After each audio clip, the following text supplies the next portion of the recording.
अमेरिकी राष्ट्रपति Donald Trump के 20 पॉइंट पीस प्लान पर मिस्र में मंथन हो रहा है। इजराइल और हमास के बीच इनडायरेक्ट बातचीत भी हो रही है। पहले फेज पर सहमति भी बन गई है और हस्ताक्षर भी हो गए हैं। लेकिन इस बीच तुर्की के राष्ट्रपति एर्दोगन का बयान पूरा खेल बिगाड़ सकता है।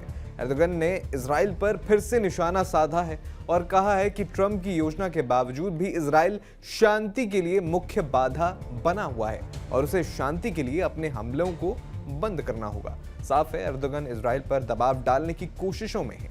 मीडिया रिपोर्ट के मुताबिक तुर्की के राष्ट्रपति एर्दोगन ने अपनी पार्टी के सांसदों से कहा कि शांति का पूरा भार हमास और फिलिस्तीनियों पर डालना गलत है।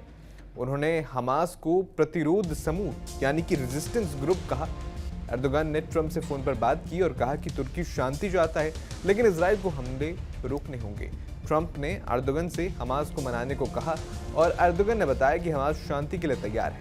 एर्दोगन ने कहा कि इस मामले में हमास इजराइल से आगे है।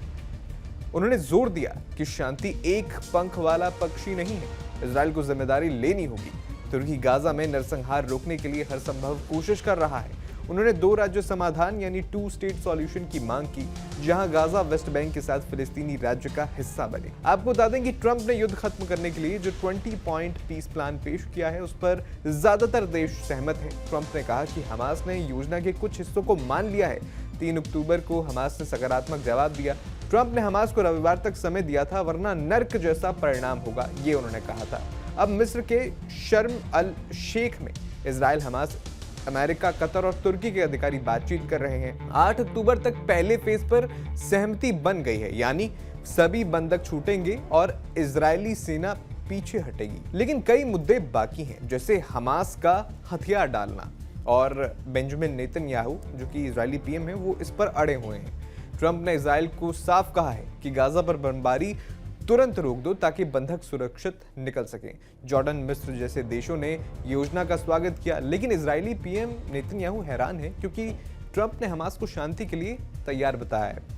ये भी है कि पहले फेज पर सहमति बन चुकी है, यानी इजराइल अब हमले रोकेगा, ये भी सवाल है क्योंकि बंधकों की रिहाई होने वाली है। वहीं ट्रंप के प्लान के बावजूद गाजा में इजराइल के हमले लगातार जारी थे, अभी तक तो जारी थे, इसके बाद जारी होंगे, ये सवाल है। 4 अक्टूबर से अब तक 118 से ज्यादा फिलिस्तीनी मारे गए।